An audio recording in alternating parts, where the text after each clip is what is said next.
the trust in a relationship will be tested. Now, what is it that makes a woman stop respecting you? If a man deviates from his mission, if a man divorces himself from his purpose, his life purpose, okay? We're talking macro, not micro. Macro, something bigger than him. Every man should have a talent. Every man should have a mission and a purpose in his life.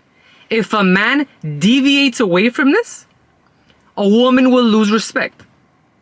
A woman will lose respect for a man who does not make his mission a priority. A man who goes away from his internal mapping.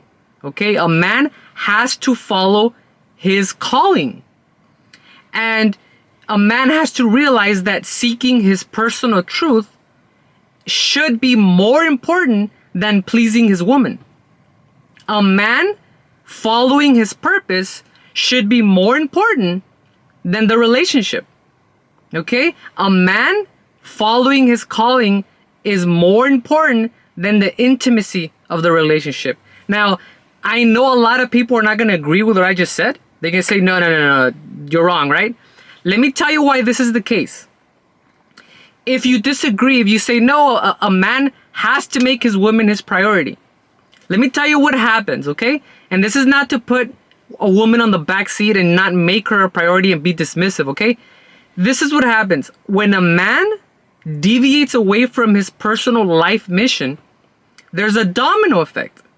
His life gets reduced to a relationship, okay? It gets diminished.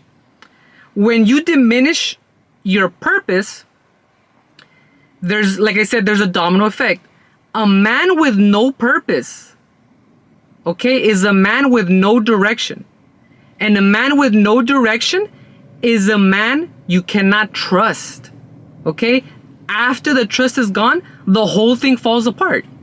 Let me say that again. A man without a purpose is a man with no direction. And a man with no direction is a man you can't trust. You don't know where he's going. A woman will never be able to surrender to you when she sees that you have no direction in life. You have to stick to your calling. You need to have a vision, okay? I'll give you a prime example. If a man is called upon to go to war, like they did, to this very day, it's been happening for thousands and thousands of years. If a man is called upon, if he has a mission, if he has a purpose, and he's called upon to complete this, and his wife, his girlfriend says, please don't go to war. Stay here with me.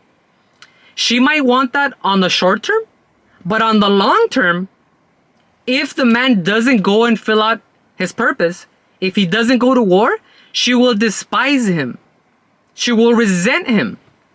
Okay? Because it's proof that a man who's not able to protect his own personal space, who will fold, right? Who will fold at the slightest struggle and just agree with whatever she says. A man who can't protect his own space can't protect his family. He loses credibility. A man has to be able to be in service for something bigger than himself, not just his woman or his family. Okay? It's a macro, not a micro.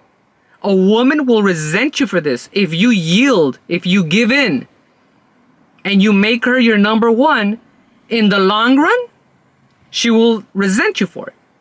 And it'll be very subtle, right? Eventually, it blows up, right?